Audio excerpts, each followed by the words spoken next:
has two sides. You remember difference between Sifat Zat and Sifat Fi'l? One side is absolutely gracious, but when the other side is not receiving, generosity is not there.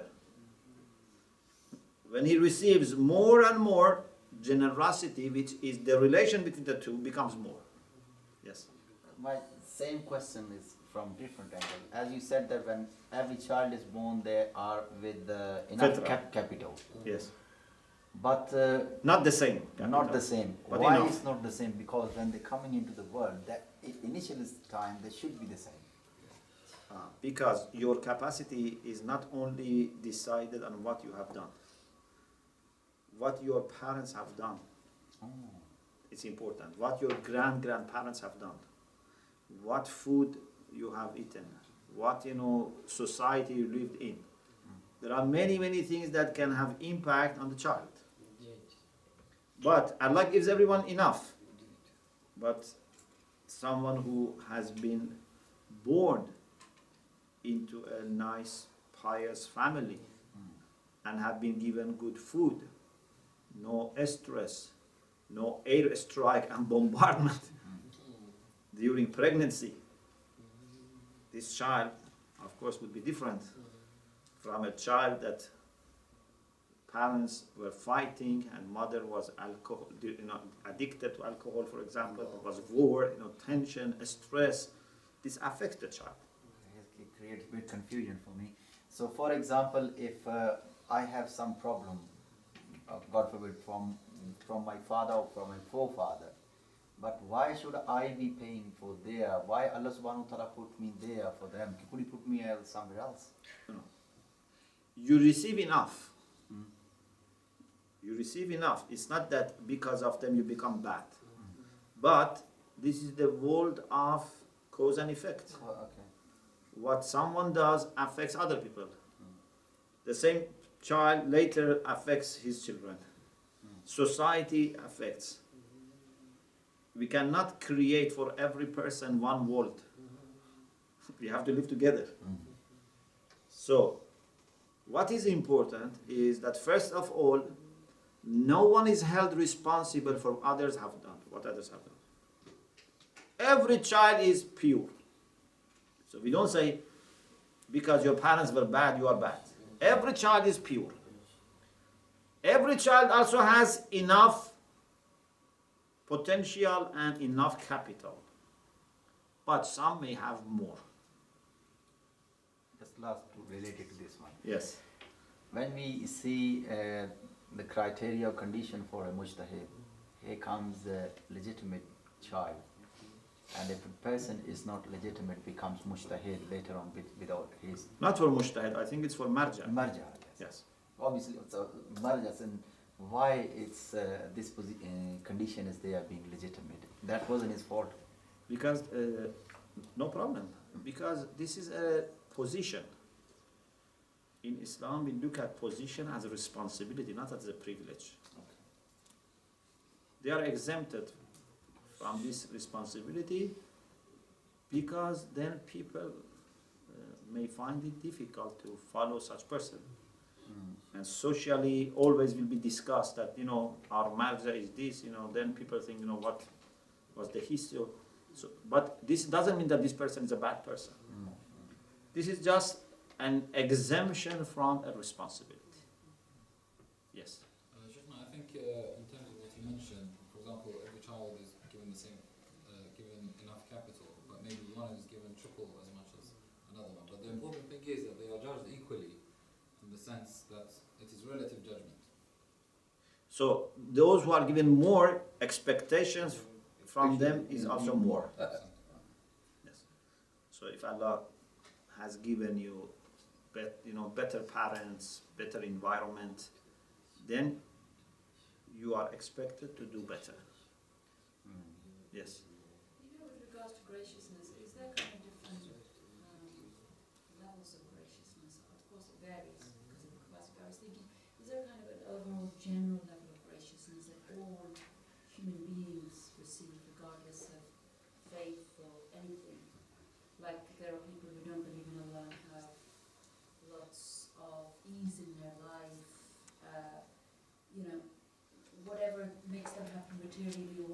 it is still a form of graciousness from Allah. He doesn't deny this to them. Yes. But then is there a specific graciousness? This is what I'm thinking about. We receive all our needs from God. Okay? So everything that we have is from God. But some of these things need no particular condition. For example, your life, your health, many physical gifts come without you doing anything. But some of the gifts from God come when you, in addition to being just a human being, you qualify for it. For example, if you don't study, you don't go to a school, you don't review, you don't do mubahasa, you don't take notes, the gift of knowledge may not come. It's not impossible. Maybe Allah can project knowledge, but this is not the normal way. You have to go to school. You have to go to learn. So, some of the gifts, especially spiritual gifts, needs more than just being a human being. To receive food, to have children, to grow, to be a human being is enough. But if you want to receive hikmah, wisdom, if you want to receive, connectedness to Allah subhanahu wa ta'ala, you want to have tranquility, you need to do something more. You have to create extra capacity. As long as human beings are at the level of just a kind of animal with aql, they receive certain things, but if they go higher, they can receive more. But what is important is that there is no limit in human capacity. I think I told you this before. That Allah subhanahu wa ta'ala is infinite. Allah is infinite. Everything is finite. But among finite beings, we have human beings which are finite, but they have infinite capacity. So there is something in us which is like Allah subhanahu wa ta'ala. But the difference is that He is infinite in perfection. We are infinite in capacity. Okay? This is very important. So, لا تزيده كثرة العطاء إلا جودا وكرما. The more he gives, the more generous he becomes. Means that the more he gives, the more you can receive, and then the more he gives, therefore he's more generous. Not that his generosity as an essential quality changes. A quality as a quality of action. Okay?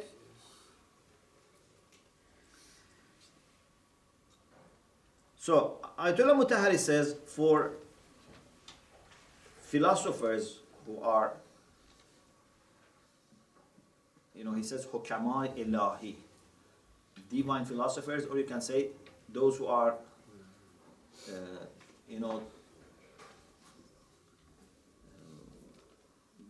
doing theosophy. Theosophy, some people use for hikmat theosophy instead of philosophy.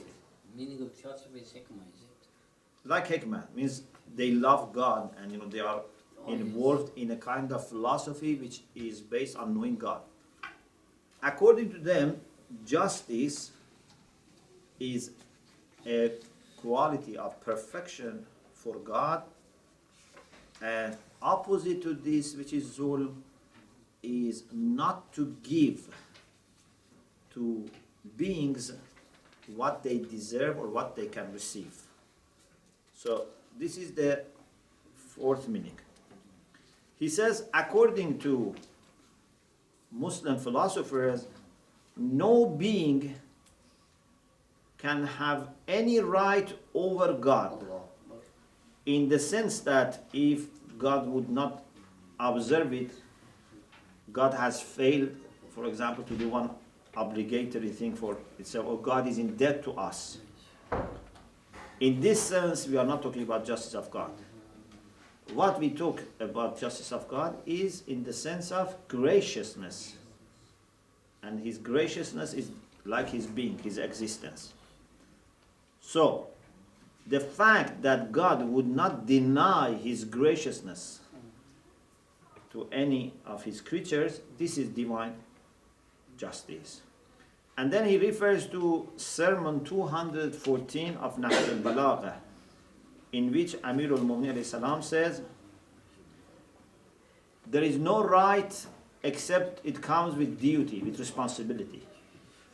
If I have a right over you, at the same time I have also a responsibility.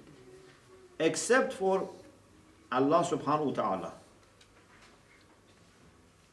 That Allah subhanahu wa ta'ala would not have any responsibility for the right that he has over us. He has a right over us, we have responsibility, but he doesn't have any responsibility to observe because it comes from his graciousness.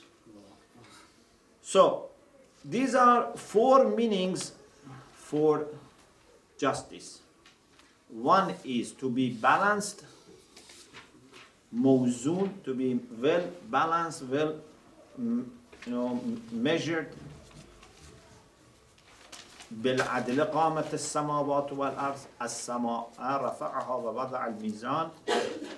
The second meaning is equality and no discrimination.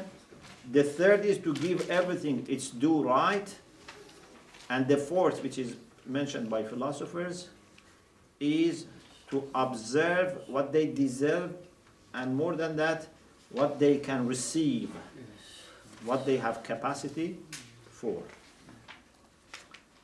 Then the question, there are few questions, and inshallah we can discuss these questions in future, but one of the